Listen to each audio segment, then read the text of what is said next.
Hello everyone, welcome to my channel. आज हम करेंगे क्लास 12 बिजनेस स्टडीज़।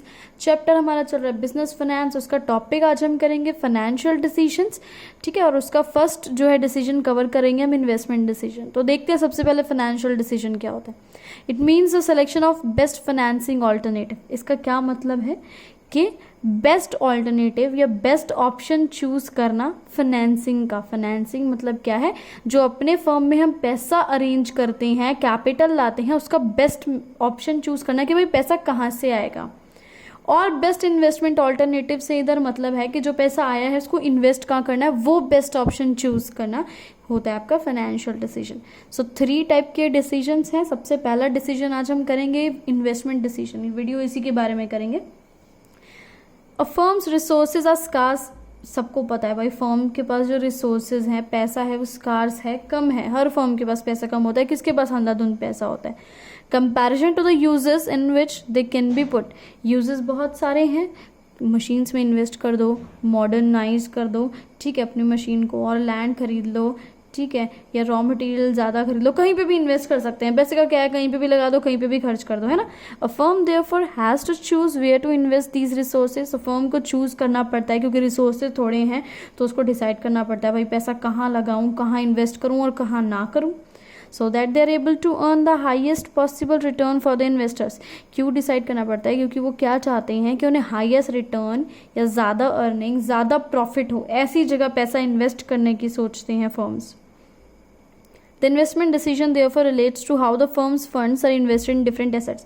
तो इन्वेस्टमेंट डिसीजन का इधर क्या मतलब है कि फर्म अपने फंड्स को कहाँ इन्वेस्ट करेगी, यानी फर्म के पास जो पैसा है उस पैसे को वो कहाँ खर्च करेगी, कौन कौन से एसेट्स वो खरीदेगी। तो यही होता है आपका investment decision. Investment decision can be long term और शॉर्ट टर्म, दोनों ही हो सकते हैं, चाहे लॉन्ग टर्म हो चाहे शॉर्ट टर्म हो। ठीक है, अ लॉन्ग टर्म के बारे में अभी पहले पढ़ते हैं, बाद में पढ़ेंगे हम शॉर्ट टर्म के बारे में इसी वीडियो में आगे।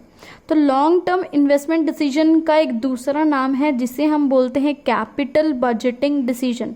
ठीक है, ये इसका दूसरा नाम है। It involves committing the finance on a long term basis. तो ऐसी जगह फाइनेंस लगाया जाता है जहाँ लंबे समय के लिए पैसा लगा रहता है। For example, making investment in a new machine to replace an existing. अब भाई कोई नई मशीन ला रहे हैं, कोई नया मशीन खरीद रहे हैं, पुरानी को हटा के नया मशीन ला रहे हैं, तो लंबे समय के लिए वो मशीन रहेगी ना। ऐसा थोड़ा ना है कि 5-6 महीने के लिए कोई मशीन लाओगे आप, है ना। तो ये लॉन्ग टर्म हो गया।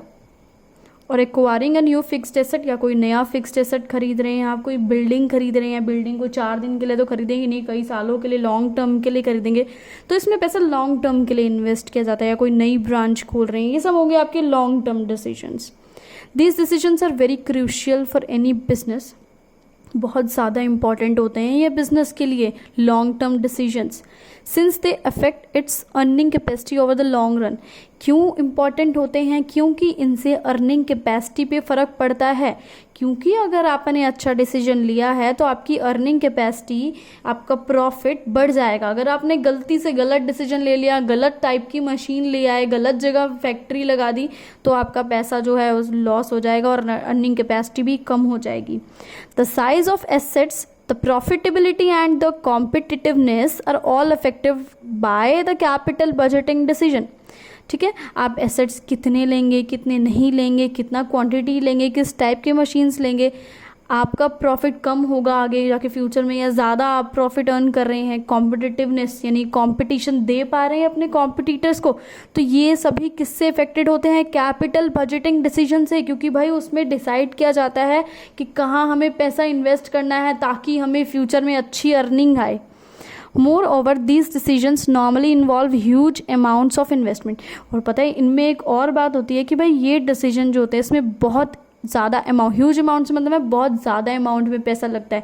ऐसे नहीं कि 50-60 हज़ार रुपये लगे, बहुत लाखों में पैसे लगते हैं, करोड़ों में पैसे लगते हैं। And are irreversible except at huge cost. Irreversible से मतलब है इनको वापस जो है चेंज नहीं किया जा सकता। अभी कोई मशीन खरीद ली आपने 10 लाख रुपए की, तो ये थोड़ा ना आप उसे वापस कर दोगे ना, 4 दिन यूज़ करके, अरे नहीं मेरे नहीं समझ में आई, मेरे को मज़ा नहीं आया, मशीन वापस ले जाओ 10 लाख की, ऐसे नहीं होता। उसके लिए आपको ह्यूज कॉस्ट यानी बहुत ज़्यादा जो है नुकसान उठाना पड़ता है। आप 10 लाख की मशीन लाएँ, आपकी नहीं समझ में आई, तो मे बी वो 8 लाख की वापस जाए, है ना। तो उसमें काफ़ी लॉस भी होता है अगर आप इसको इरिवर्सिबल यानी चेंज करना चाहो, रिवर्स करना चाहो तो। Therefore, once made, it is often almost impossible for a business to wriggle out of such decision. तो एक बारी once made का मतलब है एक बारी आपने ये डिसीजन ले लिए तो ये एकदम इम्पॉसिबल ही हो जाता है बिजनेस के लिए कि इन डिसीजन से वो बाहर निकले या इनको चेंज करें। Therefore, they need to be taken with utmost care, obviously. इसलिए बहुत ज़्यादा केयर मतलब होता है ना, बहुत ज़्यादा ध्यान रखते हुए हमें ये डिसीजंस लेने चाहिए। These decisions must be taken by those who understand them comprehensively.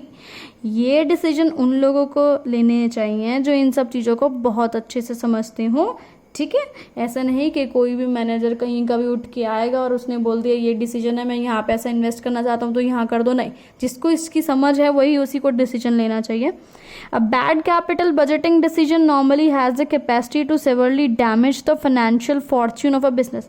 बोल रहे हैं अगर आपने गंदा या कोई बेकार जो है कैपिटल बजटिंग डिसीजन ले लिया, इसका मतलब है आपने गलत जगह पैसा इन्वेस्ट कर लिया, गलत मशीन, बिल्डिंग, फैक्ट्री लगा ली, तो इससे क्या होगा, आपके बिजनेस का फाइनेंशियल फॉर्च्यून मतलब आगे जाके आपको फाइनेंशियली बहुत लॉस उठाना पड़ सकता है। अभी लॉन्ग टर्म तो हमने पढ़ लिया, अभी पढ़ते हैं शॉर्ट टर्म इन्वेस्टमेंट डिसीजंस क्या होते हैं। शॉर्ट टर्म आपको पता है जहाँ भी आएगा वहाँ पे वर्किंग कैपिटल की बात होगी, लॉन्ग टर्म जहाँ आएगा वहाँ फिक्स्ड एसेट्स की बात होगी। तो शॉर्ट टर्म में इन्वेस्टमेंट में आता है कि कितना ज़्यादा हमें पैसा वर्किंग कैपिटल में लगाना है। Are concern with the decisions about the levels of cash, inventories and debtors. और वर्किंग कैपिटल में क्या आता है कि हमें कितना कैश मेंटेन करना है, कितना इन्वेंट्रीज मेंटेन करना है, कितने डेटर्स मेंटेन करने हैं। These decision affect the day to day working of a business. अभी जो वर्किंग कैपिटल से रिलेटेड हमारे डिसीजन होते हैं वो किस चीज़ को अफेक्ट करते हैं, डे टू डे वर्किंग को, लेकिन लॉन्ग टर्म के डिसीजन जो होते हैं वो लॉन्ग टर्म के प्रॉफिट को अफेक्ट करते हैं। These affect the liquidity as well as the profitability of the business.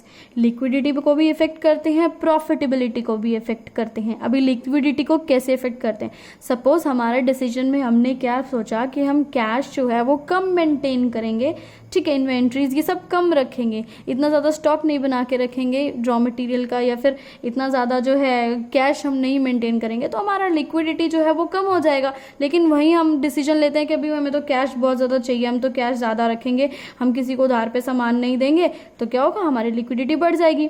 Same ऐसा ही प्रॉफिटेबिलिटी के साथ है। अगर हम ऐसा सोचते हैं कि चलो हम किसी को उधार में सामान नहीं देते हैं, हमें बिल्कुल तुरंत कैश चाहिए, बिल्कुल एकदम हमने सेल करा अपना और सेलिंग करने के बाद हमें डायरेक्ट पैसा चाहिए, तो हमारी प्रॉफिटेबिलिटी इंक्रीज हो जाएगी, है ना, हमारा को ज़्यादा प्रॉफिट होने लग जाएगा। Efficient cash management, inventory management and receivable management are essential ingredients of sound working capital management. So इस working capital management में ये लाइन कहना चाह रही है कि क्या होता है, कैश मैनेजमेंट डिसीजन लिया जाता है कि कैश मैनेजमेंट का एफिशिएंट यूज़ हो। अभी कैश मैनेजमेंट में मतलब डिसाइड भी तो करना पड़ता है पैसा कितना रखना है, क्योंकि अगर सपोज हमने बहुत ज़्यादा पैसा रख लिया और वो कहीं इन्वेस्ट भी तो हो सकता है, पैसे से पैसा कमाया जा सकता है, लेकिन आपने खाली पैसा ऐसे ही बना के रखा हुआ है, संभाल के देखे जा रहे हो, खुश हुए जा रहे हो, है ना, तो वो डिसीजंस लिए जाते हैं। इन्वेंट्री, बहुत ज़्यादा इन्वेंट्री बना के रख दी और पता लगे ख़राब ही हो गई, आपका स्टॉक ही ख़राब हो गया, है ना, तो ये सभी डिसीजंस जो है बहुत सोच समझ के लिए जाते हैं। इसी के साथ ये वीडियो खत्म हुआ। Thanks for watching this video, please like, share and subscribe.